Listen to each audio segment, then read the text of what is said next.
Bonjour, bienvenue dans cette nouvelle vidéo. Donc on va voir comment bien respirer donc à la volée.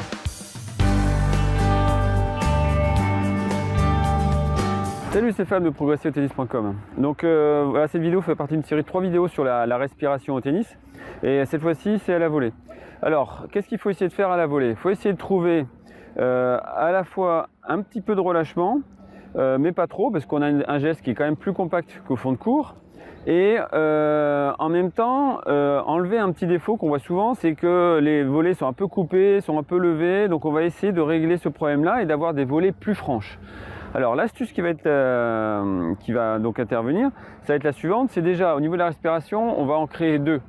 C'est-à-dire une à la frappe adverse, c'est pour se mettre en alerte et donc avoir une position d'attente et donc un allègement qui va être meilleur que si vous ne le faites pas. Donc soufflez au moment de l'adversaire, au moment de la frappe adverse, mais de manière sèche. Donc un petit soufflet, une petite expiration très rapide, donc qui va être comme ça.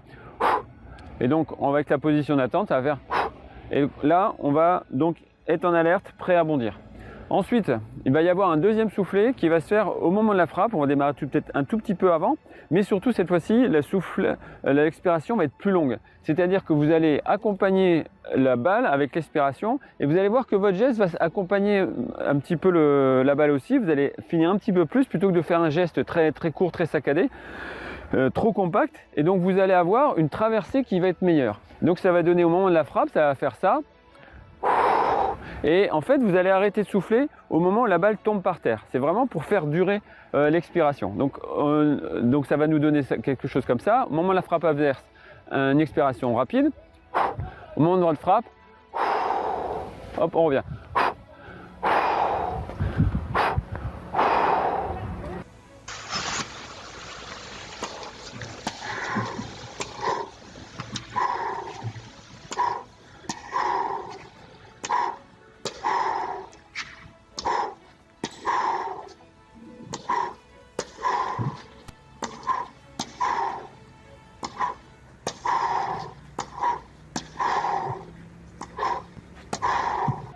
Donc c'est quelque chose qui est extrêmement simple, mais pourtant qui est extrêmement puissant et efficace. Donc ça va demander effectivement de la concentration au début pour le faire. Comme toute nouvelle chose, il faut que notre cerveau de contrôle, notre cerveau d'apprentissage se mette en route et donc soit bien présent. Petit à petit, les automatismes vont arriver et vous en verrez vraiment les bénéfices très rapidement. Donc essayez. Et puis si cette vidéo vous a plu, si cette astuce vous l'avez testée, n'hésitez pas à me faire un commentaire dessous, à me dire ce que ça vous a apporté. Et puis à liker, à partager. Comme d'habitude, allez, je vous dis à une prochaine. Ciao! Voilà, cette vidéo est à présent terminée. Merci de l'avoir suivie. Ça me fera très plaisir si vous likez, partagez ou commentez cette vidéo.